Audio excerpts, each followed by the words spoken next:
ఎడారిలో సెలయేళ్ళు జూన్ 12. ఆయనయందు మీరు ప్రతి విషయములోనూ అనగా సమస్త ఉపదేశములోను సమస్త జ్ఞానములోను ఐశ్వర్యవంతులైతిరి. 1 మొదటి అధ్యాయం 5-6 వచనం. మీరు చూశారో లేదో కానీ కొందరు వ్యక్తులు ఉంటారు, వాళ్ళ జీవితాల్లో ఎప్పుడో సంభవించిన గొప్ప విపత్తు మూలంగా వాళ్ళు ప్రార్థన వీరులుగా మారుతారు. కొంతకాలానికి ఆ విపత్తునైతే మర్చిపోతారు, కానీ దేవునితో ఆ తీయని స్నేహం మాత్రం కొనసాగుతూ వాళ్ళ హృదయాలను ఆహ్లాదపరుస్తూ ఉంటుంది. చెట్లు చిగిర్చే కాలం బాగా ముందుకు వెళ్ళిపోయిన తర్వాత ఓసారి ఓ గొప్ప తుఫాను వచ్చింది.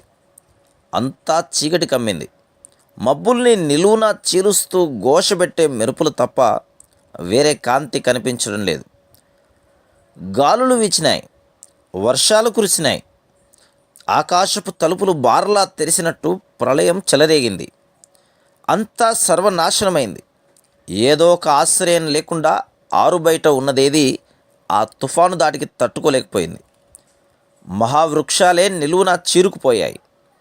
కానీ త్వరలోనే మెరుపులు తగ్గినాయి. ఉరుములు అలసిపోయినట్టయి చల్లబడినాయి. వాన వెలిసింది.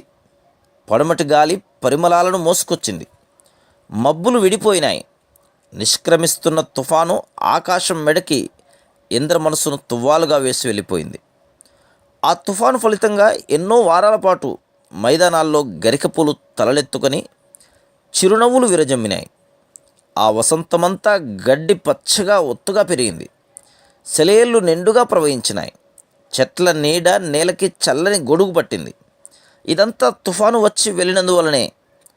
ప్రకృతి అంతా ఆ తుఫానుని, వర్షాన్ని, ఇంద్రధనుసుని ఎప్పుడో మర్చిపోయింది. వాగ్దానం చేసిన దేశానికి వెళ్ళడానికి దేవుడు మనకి సులువైన ప్రయాణాన్ని ఇవ్వకపోవచ్చు, కానీ ఆ ప్రయాణం క్షేమకరంగా మాత్రం ఉంటుంది. ఇండియాలో ఒకసారి ఒక తుఫాను మూలంగానే కొన్ని బంగారు గనులు బయటపడ్డాయి. మన బ్రతుకుల్లో వచ్చే కొన్ని తుఫానులు క్రీస్తులో బంగారు గనుల్ని కనుక్కోవడానికి మనకు సహాయపడలేదా? ఓ చిన్ని పుష్పమా, వర్షం వస్తుందా? వాన నీకు మంచిదే.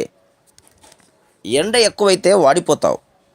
మేఘాలు గర్జించినా వాటి వెనకే మెరుస్తోన్నది అందాల నీల గగన మండలం. ఓ లేత హృదయమా, అలసిపోయావా? బాధ నీకు క్షేమమే. బాధల్లోనే సుగుణాలు అలవడతాయి. వర్షాలకి పూలు పూసినట్టు దేవుని కాంతి త్వరలో నీపై ఉదయిస్తుంది, మబ్బులు తన పని పూర్తి చేసుకున్నాక. Praise the lord.